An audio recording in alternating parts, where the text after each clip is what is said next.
Taesung masuk kamar Wusin ketika Wusin sedang minum. Ia menyuruh Wusin segera meninggalkan mansion. Namun tiba-tiba Wusin jatuh tidak bisa bernafas. Taesung panik mengambil penawar. Namun ini hanyalah trik Wusin menguji Taesung apakah Taesung akan menyelamatkannya. Taesung kemudian mengaku bahwa Wusin bukan targetnya, namun Soo-hyun. Saat itu, seseorang sedang mengawasi Soo-hyun. Sementara itu, Soo-hyun terkejut karena tiba-tiba Seo-hee berada di rumahnya. Seo-hee mengatakan bahwa berita seorang pria yang membunuh istrinya dan kemudian bunuh diri yang sedang disiarkan adalah orang tuanya. Soo-hyun teringat anak perempuan di foto keluarga Wonjung. Mereka kemudian pergi. Sementara seorang agen dari markas investigasi khusus mengikuti mereka. Hal ini membuat Wusin resah. Kemudian ia mencoba menghubungi Soo-hyun, namun gagal karena telepon Soo-hyun tertinggal. Sementara itu, Soo-hyun mencoba menenangkan Seo-hee. Seo-hee meyakinkan Soo-hyun bahwa ayahnya tidak bunuh diri, melainkan dibunuh. Soo-hyun mengajak Seo-hee menyelidiki kasus ini bersama-sama. Sementara itu, Wusin menyuruh Dongrim pulang agar ia lebih bebas melaksanakan tujuannya. Namun Dongrim butuh uang lebih untuk biaya operasi ayahnya. Wusin berjanji memberikan uang asal Dongrim pergi dari situ. Taesung terkejut ketika Wusin memanggilnya letnan. Wusin berjanji tutup mulut asal Soo-hyun tidak diganggu.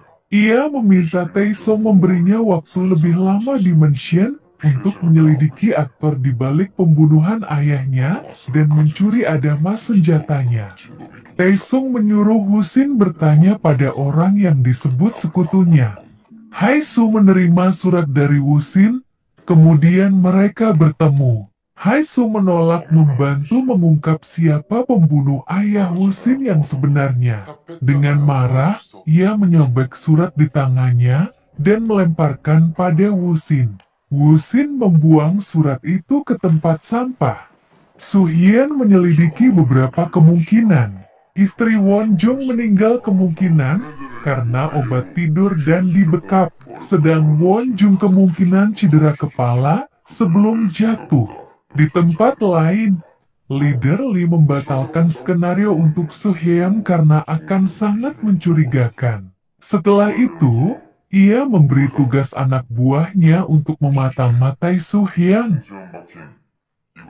Soo-hyun tetap datang di pemakaman orang tua Seo-hee untuk memberikan dukungan padanya sekalipun hal ini dilarang oleh Seo-hee. Sementara itu, Miss Kwon menyampaikan bahwa ketua Kwon dan Haesu akan pergi untuk waktu lama. Mendengar hal ini, Wusin pergi ke kamar Haesu. Namun ia bertemu Taesung. Taesung menyampaikan batas waktu tuntutan kasus 22 tahun lalu telah berakhir. Namun di perhitungan Wusin masih 18 hari lagi. Wusin minta Taesung membantunya. Namun Taesung menolak karena kecurigaan Wusin pada ketua Kwon tidak berdasar. Taesung menyuruh Wusin segera pergi dengan ancaman keselamatan Soo-hyun. Setelah acara pemakaman, Soo-hyun memberikan alat kejut listrik pada Seo-hee. Soo-hyun menduga aktor di balik pembunuhan ayahnya dan pembunuhan orang tua Seo-hee adalah orang yang sama. Soo-hyun bertekad untuk menangkap orang tersebut. Saat itu, tiba-tiba Seo-hee mengatakan jika ia melihat orang yang membunuh ayah Soo-hyun 22 tahun lalu. Ialah yang menjadi saksi bukan Wonjung ayahnya. Sementara itu, diam-diam Dongrim menyerahkan draft memoir di meja ketua Kwon. Saat itu, Wusin pergi ke kamar Haesu. Wusin ingin jawaban atas dugaannya bahwa pembunuh ayahnya adalah ketua Kwon. Namun Haesu tak yakin akan hal ini. Dengan ancaman rekaman, Wusin minta bantuan mencari informasi siapa yang merekomendasikannya menulis memoir. Sementara itu, kandidat Presiden Wang Byung-cheol bertemu Kwon Hyun-jo. Hyun-jo mengharuskan Byung-cheol untuk memprioritaskan He Song jika terpilih menjadi presiden. Wusin diberitahu bahwa ketua Kwon akan pergi ke luar negeri bersama Haisu untuk waktu yang lama, sehingga ia harus berhenti menulis memoir. Kabar ini ia sampaikan pada Dongrin. Dongrin mengatakan bahwa ketua Kwon menyiapkan bisnis baru, yaitu bisnis senjata. Hal ini ia lihat secara tidak sengaja. Saat itu, Miss Yen mendengar percakapan mereka.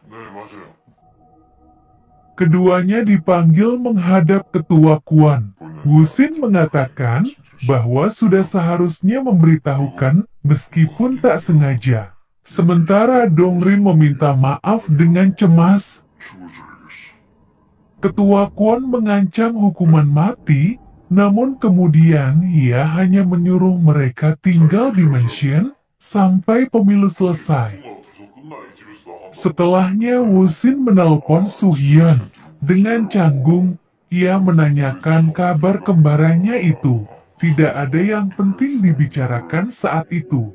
Su-hyun bertemu Seo-hee. Seo-hee memberikan sketsa wajah pembunuh ayah Su-hyun. Sementara itu, agen dari markas investigasi khusus melapor bahwa ada seseorang yang mengikuti Su-hyun. Malam itu Miss Kwon masuk ruang kerja Wusin dan secara tak sengaja ia menemukan surat Wusin. Sementara itu, Wusin yang bertemu Taesung menyampaikan bahwa Haesong ingin melegalkan senjata api. Mereka tak ingin hal itu terjadi. Taesung menyampaikan bahwa Haesong punya tim khusus untuk melancarkan dan mewujudkan rencana itu.